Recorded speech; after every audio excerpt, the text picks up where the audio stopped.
नमस्कार दोस्तों, स्वागत है आपका आज के एक और नई वीडियो में। आज हम कर रहे हैं 3.2 में एक इंपॉर्टेंट सारणी है जिसके अंदर आपको एक क्वेश्चन तो लगभग एग्जाम में देखने को मिल ही जाएगा और पूरी समझ में आ जाएगी। तो बहुत सारे क्वेश्चन है जो सारणी पे डिपेंड करते हैं, तो आपको इंपॉर्टेंट सारणी है तो ध्यान में रखना है। उसमें 3 कंडीशन है, 3 कंडीशनों से लगभग आपके 9 क्वेश्चन बन सकते हैं। 9 क्वेश्चन कैसे होंगे आप देख लेना, अभी मैं बता दूंगा। देखो, जैसे सारणी बनानी है अपने को, ठीक है। इसके अंदर एक तो एक इस तरफ कंडीशन कंडीशन कह दो या फिर स्थिति बोल दो कि कौन सी स्थिति में, ठीक है ना। फिर इधर क्या हो जाएगा, या मान लो कि हल की बात हो जाएगी, उसके कितने हल आएंगे, कि एक हल आएगा, दो हल आएंगे या अनेक, कोई भी हल नहीं आएगा, ठीक है।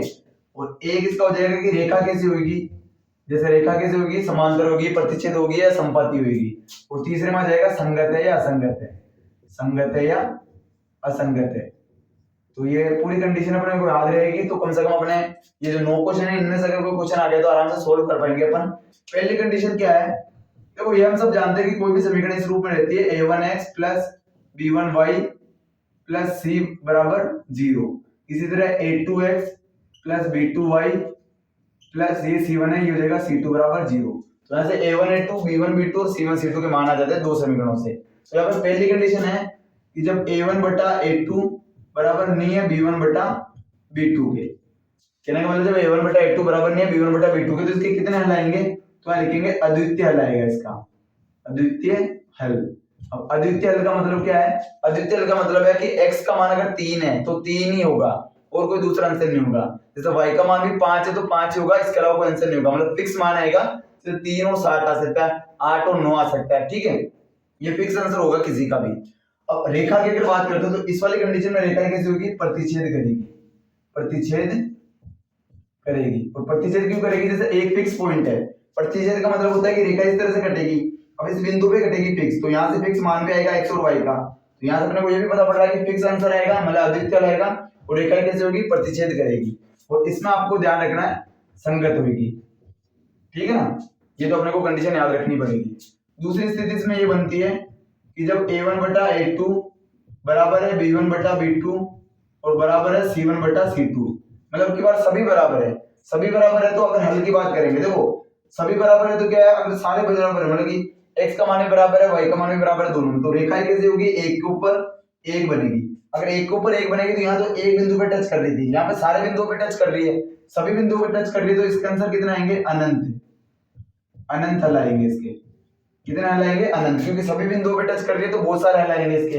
रेखा कैसे होगी, एक के ऊपर एक रेखा आएगी तो उसको क्या कहते हैं, संपाती, संपाती रेखा बनेगी, क्योंकि एक के ऊपर एक रेखा बन रही है। और संगत असंगत की बात करते तो ये भी क्या होगा, संगत।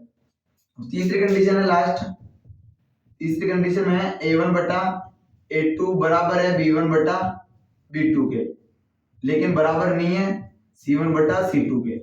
यहाँ पे देखो c1 की बात नहीं है, क्योंकि अगर ये a1 बटा a2 बराबर नहीं है ना b1 बटा b2 के, तो कंफर्म है कि c1 बटा c2 भी बराबर नहीं होगा। यहाँ पर अगर a1 बटा a2 बराबर होगा b1 बटा b2 के, तो लास्ट में हो भी सकता है कि c1 बटा c2 बराबर हो, और हो सकता है नहीं भी हो। होगा तो ये वाली कंडीशन हो जाएगी, नहीं होगा तो ये कंडीशन हो जाएगी। हल की अगर बात करेंगे, इस वाली स्थिति में क्या होगा, जब ये इसके बराबर है, इसके बराबर नहीं है, तो दो स्थितियां तो ये बन गई, तो एक स्थिति कौन सी बन जाती है, समांतर की। तो यहाँ पर रेखा की अगर बात करेंगे, समांतर रेखा कभी मिलती नहीं है, कभी मिलेगी नहीं, तो कोई हल आएगा क्या, नहीं आएगा। तो क्या होगा, कोई हल नहीं। इसके आंसर की बात करेंगे तो इसका कोई हल नहीं आता। अगर बात करेंगे रेखाएं कैसे होगी, तो ये कौन सी बच गई है, समांतर रेखाएं, तो समांतर रेखाएं हो जाएगी। और संगत असंगत की बात करते हैं तो ये दोनों संगत है, तो ये क्या हो जाएगा, असंगत। तो आपको बस ये कंडीशन ज्यादा याद रखनी है, तो इस वाली कंडीशन के अंदर देखो कोई हल नहीं है, समांतर है और असंगत है, ये दोनों तो संगत हो जाएगी। ये वाली कंडीशन है बस जो असंगत होगी।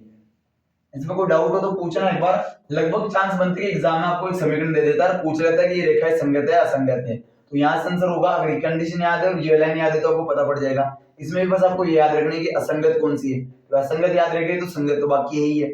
और ऐसा भी पूछ सकता है, एक समीकरण दे दी सीधा बिना किसी प्रक्रिया के, पूछ लेता है कि कौन सी रेखा है, ये रेखाएं किस प्रकार की होगी, तो उसके अंदर अगर आपके पास ये कंडीशन आएगी तो आप बोल सकते हो संपाती है, प्रतिच्छेद है, समांतर है, इन कंडीशनों से। लेकिन ये कंडीशन और इनके नियम ये पता होने चाहिए, तब जाकर आप इस क्वेश्चन के आंसर कर पाओगे। और ये आपकी हेल्प भी करेंगे, अभी जो अगली वीडियो आने वाली है अपनी, उनमें भी हेल्प करेंगे कि ये क्वेश्चन पूछे जाएंगे। बस अपने से a1 a2 के मान निकाल के तुलना करा के पूछा जाएगा कि कौन सी संगत है, संगत है, रेखाएं कैसी है, या हल कितने आएंगे, तो उसके आंसर भी अपन इसी सारणी से करेंगे। तो तो आई होप कि इस सारणी को आप अच्छी तरह से याद कर लोगे। एक दो बार प्रैक्टिस करोगे तो आ जाएगी, याद करने की भी जरूरत नहीं है अगर आप ये चीज समझ पाते हो कि ये प्रतिशत करने से एक पॉइंट आता है और संपाती होने से मतलब कि बहुत सारे पॉइंट आते हैं, समांतर होने से एक भी पॉइंट नहीं आता है। ये चीज अगर आपको समझ में आ जाएगी तो लगभग याद करने में भी दिक्कत नहीं आएगी। ओके, तो मिलते हैं नेक्स्ट वीडियो में, तब तक ध्यान रखिए और अच्छे से पढ़ाई कीजिए।